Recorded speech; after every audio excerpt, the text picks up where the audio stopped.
Science fiction has always been about pushing boundaries, but some films were so ahead of their time that audiences and critics simply weren't ready for them. Imagine watching a movie that predicted smartphones decades before they existed, or one that warned about climate change when most people were still driving gas guzzlers without a second thought. These visionary films didn't just entertain, they saw our future coming long before we did. From mind-bending reality warpers to dystopian warnings that feel eerily familiar today, these 15 sci-fi classics weren't just smart, they were practically time travelers, bringing tomorrow's problems to yesterday's screens. Let's start with Metropolis from 1927, a film so ahead of its time that audiences were left completely baffled. Director Fritz Lang created a world with artificial humans, video calls, and massive skyscrapers at a time when most people didn't even have telephones in their homes. The film explored automation and social inequality nearly a century before we started seriously debating universal basic income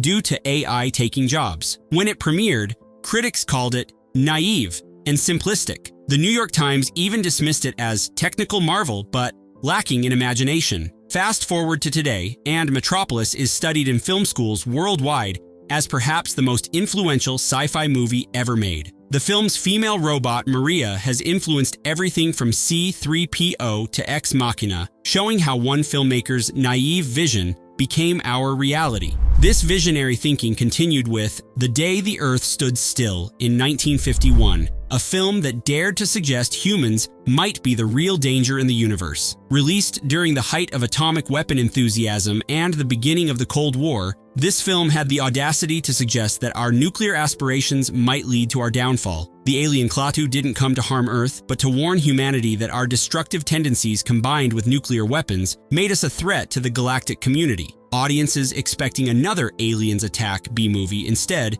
got a philosophical examination of human nature. Many viewers and critics dismissed it as liberal propaganda, but its warnings about unchecked military power have only grown more relevant with time. The film's anti-nuclear message came nearly 15 years before mainstream anti-nuclear movements gained significant traction, showing just how far ahead of the curve it really was. Forbidden Planet pushed boundaries even further in 1956, taking Freudian psychology to the stars decades before most people were comfortable discussing mental health at all. The film introduced the concept of monsters from the id, the idea that our unconscious desires could somehow manifest physically. This psychological horror element in a space adventure was unprecedented, and many viewers were simply unprepared for a sci-fi film that required them to understand complex psychological concepts. What makes it truly visionary is how it predicted our modern understanding that technology without emotional intelligence could be dangerous. When Dr. Morbius accesses Krell technology without the emotional maturity to handle it, disaster follows, a warning about the dangers of technological advancement outpacing psychological development that feels eerily relevant in our age of social media and AI. The film also featured Robbie the Robot, one of the first robots portrayed as a helpful companion rather than a threat, decades before we welcomed Alexa and Siri into our homes. If any film defines too smart for its era, it's Stanley Kubrick's 2001, A Space Odyssey from 1968. When it premiered, audiences walked out in droves, confused by its minimal dialogue and abstract storytelling. Critics were equally baffled, with Pauline Kael famously calling it monumentally unimaginative. What these early viewers missed was perhaps the most accurate prediction of future technology ever put on film. The film's tablet computers are virtually identical to iPads that wouldn't exist for another 42 years. The AI character HAL 9000 predicted both the promise and peril of artificial intelligence decades before we started seriously discussing AI ethics. The film's realistic depiction of space travel came a year before humans even landed on the moon. Kubrick consulted with NASA scientists to ensure accuracy, creating a film so technically precise that conspiracy theories later emerged suggesting he helped fake the actual moon landing. While mainstream audiences in 1968 weren't ready for its deliberate pacing and philosophical depth, the film found its audience over time and is now widely regarded as one of the greatest films ever made. That same year, Planet of the Apes disguised its intelligence as a thrilling adventure, but its true genius was using sci-fi to comment on real-world issues too controversial to address directly. The film tackled racial dynamics, nuclear fear, and environmental destruction at the height of the civil rights movement and Vietnam War. While audiences enjoy the surface-level adventure, many miss the deeper commentary about how humans might bring about our own downfall through our worst tendencies. The film's famous ending, revealing the Statue of Liberty half buried in sand, shocked viewers, but also delivered a powerful warning about nuclear devastation at a time when duck and cover drills were still common in schools. What many don't realize is that the film was actually toned down from Pierre Boulle's original novel, where apes had developed an advanced technological society. The filmmakers understood that 1968 audiences weren't ready for something that abstract, showing how even this simplified version was pushing the limits of what viewers would accept. 4 years later, Russian director Andrei Tarkovsky released Solaris, a philosophical space exploration that made even 2001 seem straightforward by comparison. Western audiences accustomed to fast-paced space adventures found its deliberate 3-hour runtime and philosophical questions about consciousness nearly impenetrable. The film explores how an alien intelligence might communicate with humans by manifesting their deepest memories and regrets. While American sci-fi of the era focused on conquering space, Solaris asked whether we were even ready to encounter truly alien intelligence, suggesting that any advanced extraterrestrial life would be so different from us that meaningful communication might be impossible. The film's psychological depth explored grief, memory, and the nature of reality decades before films like Inception made such concepts more accessible to mainstream audiences. What's most impressive is that the film accomplished mind-bending visuals and deep philosophical questions with a fraction of the budget of its American counterparts. Stanley Kubrick appeared again with A Clockwork Orange in 1971, delivering a film so controversial that Kubrick himself eventually pulled it from distribution in the UK. The film's exploration of free will versus social conditioning was presented in such a visually striking way that many couldn't see past its challenging content to understand its deeper message. The film asked whether removing someone's capacity to choose wrongdoing also removes what makes them human, a question we're still debating as we develop behavioral modification technologies and discuss rehabilitation methods. The government's treatment of Alex, forcing him to watch disturbing imagery while medicated to create a physical aversion,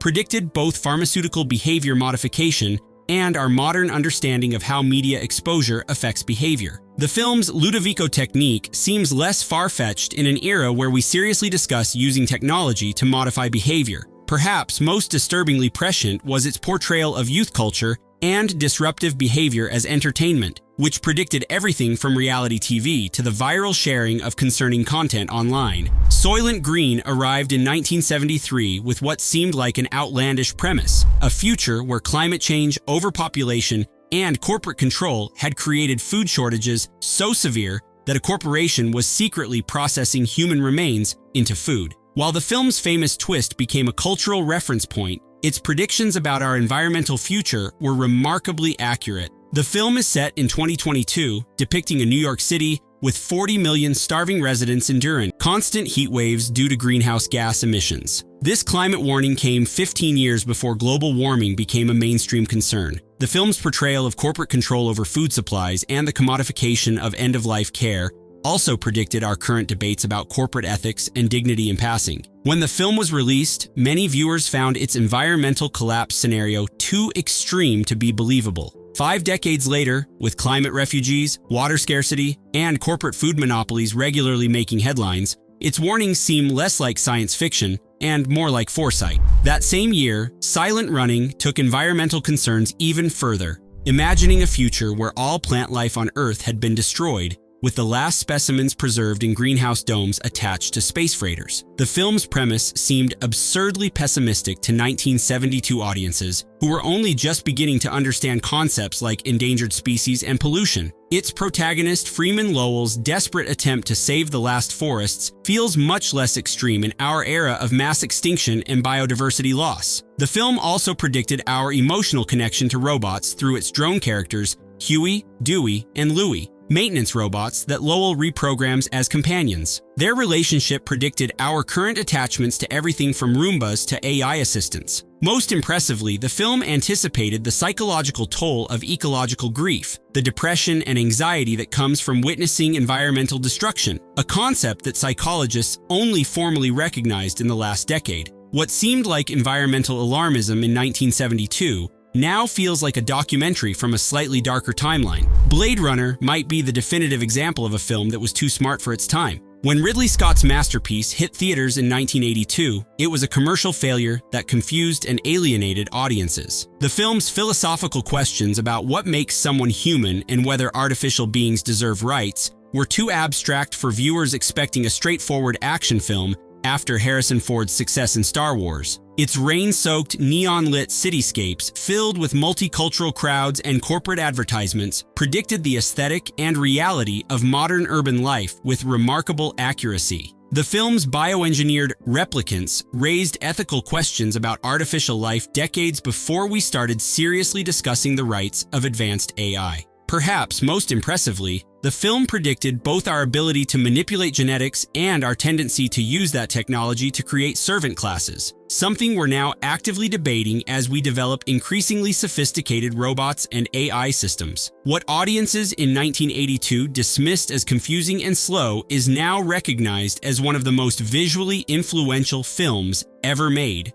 with its DNA visible in everything from The Matrix to Cyberpunk 2077. Brazil delivered a darkly comic vision of bureaucratic overreach in 1985 that seemed exaggerated then, but feels increasingly documentary-like now. Terry Gilliam's masterpiece depicted a world drowning in paperwork, surveillance, and arbitrary security measures, all justified by a never-ending war on terror. This premise came 16 years before 9/11 would make such a security part of daily life. The film's portrayal of cosmetic surgery addiction predicted our Instagram filter culture, while its depiction of terrorism as an ambiguous threat used to justify government control was decades ahead of our current security debates. When the film's protagonist is detained and questioned due to a clerical error, a typo that affected the wrong person, it seemed like absurdist comedy. In a post-Patriot Act world where algorithmic errors can put innocent people on no-fly lists or target them for investigation, the film's bureaucratic nightmare feels less like satire and more like prophecy. Universal Studios initially refused to release the film in its original form, believing audiences wouldn't accept its dark ending, further proof that its vision was too challenging for its era. John Carpenter's The Thing and sci-fi horror in 1982 with a shape-shifting alien that could perfectly imitate any organism it consumed. The film's paranoia about who might secretly be other initially read as Cold War allegory, but its true prescience was in predicting our modern fears about invisible biological threats and identity uncertainty. The film's alien operates at the cellular level, rearranging its DNA to create perfect copies, a concept that anticipated our current understanding of genetic engineering, synthetic biology, and even deep fake technology. The characters must develop a blood test to determine who remains human, foreshadowing our modern preoccupation with biological verification and identity confirmation in an era of increasing technological deception. When the film was released, critics and audiences rejected its unsettling transformation sequences and pessimistic ending. Roger Ebert called it a spectacle where teenagers can dare one another to watch the screen. Today, the film is recognized as a masterpiece of tension and practical effects, with its themes of contagion, trust, and invisible threats feeling eerily relevant in our post-pandemic world. 12 Monkeys arrived in 1995 as a mind-bending time travel story, but its true brilliance was in predicting how vulnerable our modern world would be to pandemics. The film depicts a future where a human-made virus has affected most of humanity, forcing survivors underground. This premise seemed like typical sci-fi exaggeration until COVID-19 demonstrated just how quickly a virus could transform global society. Beyond its viral prediction, the film's exploration of mental illness versus genuine prophecy raised questions about how we determine truth in an increasingly complex world. The protagonist, Cole, is repeatedly dismissed as delusional despite telling the truth about coming from the future, mirroring our current challenges with distinguishing between conspiracy theories and legitimate warnings. The film's time travel mechanics, where attempts to change the past only ensure it happens as it always did, introduced complex causality concepts to mainstream audiences years before such ideas became common in sci-fi. Director Terry Gilliam created a commercial success that smuggled in philosophical questions about fate, perception, and scientific responsibility that most blockbusters wouldn't dare approach. Before The Matrix revolutionized sci-fi in 1999, Dark City explored similar themes of reality manipulation and memory construction, but was largely overlooked upon its 1998 release. The film depicts aliens who rebuild a city each night and implant new memories in its inhabitants, essentially creating a simulated reality for human subjects. This premise predicted both our modern understanding of memory malleability and our philosophical questions about simulated experiences versus real ones. The film asked whether our identities are defined by our memories or something more fundamental, a question that's become increasingly relevant as we develop technologies that can alter memories and create convincing virtual realities. Most impressively, the film predicted our current understanding that environments shape consciousness, with the aliens explicitly studying how different circumstances create different human behaviors, a concept now central to fields like epigenetics and environmental psychology. Despite its innovations, the film was overshadowed by The Matrix just a year later, which explored similar themes with more accessible action sequences and cutting-edge special effects. Gattaca offered perhaps the most accurate scientific prediction of any film on this list, depicting a world where genetic screening and selection had created a new form of discrimination. Released in 1997, the film arrived just as the Human Genome Project was making headlines, but years before genetic testing became widely available. The film predicted our ability to screen embryos for genetic conditions, a practice that's now routine through procedures like pre-implantation genetic diagnosis. Its portrayal of geoism, discrimination based on genetic profile, anticipated our current debates about genetic privacy, insurance discrimination, and the ethics of gene editing technologies like CRISPR. When Vincent Freeman manages to fool the system by using someone else's genetic material, the film also predicted our current challenges with biometric security and identity verification. What seemed like science fiction in 1997, employers collecting DNA samples or parents selecting their children's genetic traits, is now technological reality. Despite its prescience, the film was a box office disappointment, suggesting that audiences weren't ready to confront the ethical questions about genetic technology that now dominate bioethics debates. These 15 films share a common thread. They all dared to imagine futures that audiences of their era found either too disturbing or too implausible to embrace immediately. Yet, time has vindicated nearly all of their predictions. From Metropolis, imagining video calls, to Gattaca, anticipating genetic screening, these films didn't just entertain, they served as early warning systems for technological and social developments we're still grappling with today. What's most remarkable is how many of these initially misunderstood films have become more relevant with time. Brazil feels more accurate in our surveillance-heavy world than it did in 1985. Soylent Green seems less far-fetched as climate change accelerates. Blade Runner poses questions about artificial consciousness that no longer seem merely theoretical as AI development accelerates. These films demonstrate the unique power of science fiction to process our anxieties about the future and sometimes accurately predict it. Perhaps the most valuable lesson from these ahead-of-their-time classics is how they remind us to pay attention to the visionaries among us today. Which current films, books, or technologies are we dismissing that might prove equally prescient? The next 2001 or Blade Runner could be playing in theaters right now, baffling audiences who won't appreciate its brilliance for decades. In science fiction, today's commercial failure might be tomorrow's recognized prophecy, a reminder that the most important voices are often those that make us the most uncomfortable by showing us futures we're not yet ready to see.